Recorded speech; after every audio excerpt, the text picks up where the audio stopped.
गुज़िश्ता मंगल की बात है। रिपोर्ट कार्ड का दूसरा दिन था। रिकॉर्डिंग अमूमा अबजे होती है। मैं 3 बजे वॉक के लिए निकल जाता हूँ ताकि 4:15 वापस आकर 5 बजे तक तैयार हो सकूँ। 3:08 पर अबरार का फ़ोन इब्न सहरा के फ़ोन पर आया। क्योंकि मैं सेल फ़ोन नहीं रखता, मैंने मुख्तसर सी गुफ्तगू के बाद शाम का प्रोग्राम पूछा तो बोला शाम को ही बताओ।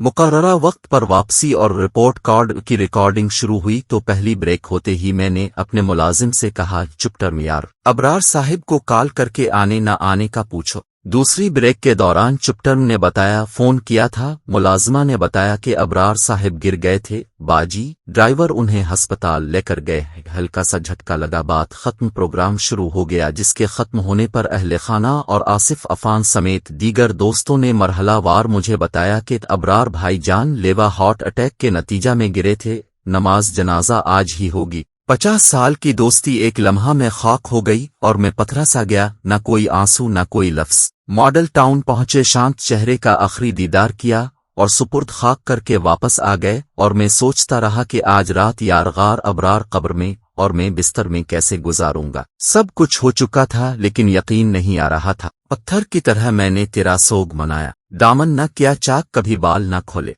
अबरार और मेरी दोस्ती रेड़ी पर हुई थी, जो मैंने घर छोड़ने के बाद मॉडल टाउन में इस जगह लगाई जहां आज वन बीव के सामने मॉडल टाउन पार्क का मेन गेट है। रेड़ी के बाद मैंने वो दुकान भी ले ली जिसके सामने रेड़ी के लिए जगह किराए पर ली थी। कारीगर ढूंढा और वहां तुक्के कबाब भी शुरू कर दिए तो रश बहुत बढ़ गया। रेगुलर कस्टमर्स में निकलते कद का हैंडसम सा लड़का भी था जिसका गिरेबान खुला और गिले में सोने की जंजीर होती। ये अबरार था जो अब्दुल कादिर रोपड़ी मरहूम के बेटे आरिफ रोपड़ी, मुहतशिम, रियाज चौचा और इनाम और रहीम वगैरह के साथ आता। इन सब से दोस्ती हो गई, लेकिन अबरार के साथ ताल्लुक ऐसा कि मेरी अहलिया इसे अब्बा और बच्चे नानो कहते थे। मैं इसे रेड़ी का मुसलसल मुनाफा और वो मुझे जिंदगी भर की कमाई कहा करता। अभी चंद हफ्ते कबल मियां हबीब ने एक निजी टीवी चैनल के लिए मुझे इंटरव्यू किया जिसमें बेलीपुर की हांसी हवेली से लेकर शहर वाले घर और न्यू कैंपस की कुंटीन और क्लास रूम से लेकर रेड़ी वाली जगह तक सभी कुछ शामिल था। रेड़ी वाली जगह पर बैठकर मियां हबीब ने मेरे साथ अबरार का इंटरव्यू भी किया जिसमें उसने बहुत से राज इफ्शा कर दिए।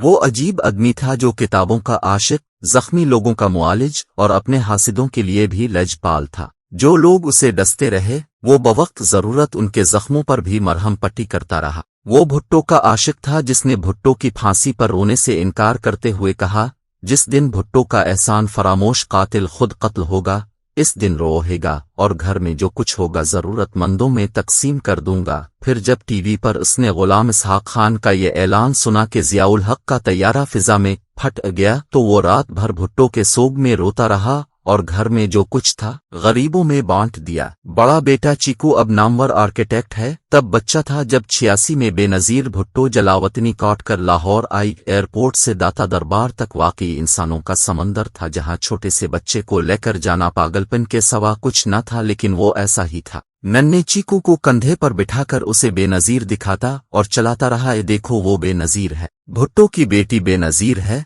चीकू देखो वो बेनजीर है। वो वाकई बेनजीर था। आज की मुनाफकतों, गलाजतों और नजासतों से बहुत दूर, बेहद उजला आदमी, पाकीज़ारू। हम दोनों लड़ते बहुत थे, हमारा तकिया कलाम भी एक ही था। ओचिड तीनों की पता बीना भाभी अक्सर कहती, अजीब दोस्त हो आप लोग, जब देखो लड़ रहे होते हैं। मुझे कालम निगार बनाने में भी उसका किरदार कलीदी था। मैं इन दिनों एक ऐसे अखबार का एडिटर था जो अच्छा महंगा कालम निगार अफोर्ड नहीं कर सकता था। एक दिन मैंने बातों बातों में इस मसला का जिक्र किया तो हैप्पी आवर्स के दौरान चमक कर बोला, तुम्हारे हाथों को मेहंदी लगी हुई है, हवन्नक आदमी, खुद क्यों नहीं लिखते? 1.5-2 साल पहले अचानक मुझसे पूछा, तुम दुआ पर बहुत यकीन रखते हो, कभी अपने लिए भी दुआ मांगी? मैंने कहा हाँ। तो कहा मुझे भी बताओ, अच्छी लगी तो अपने लिए भी वही दुआ मांगा करूंगा। मैंने कहा यार, मैं तो रब से अपने लिए सिर्फ एक ही दुआ मांगता हूँ, ए पीनलेस एंड पीकफल एक्सेट। तड़प के बोला, वाह सुभान अल्लाह, हमारे बुजुर्ग भी यही दुआ मांगा करते थे कि आ अल्लाह किसी का मोहताज न करना, चलते फिरते बिललीना।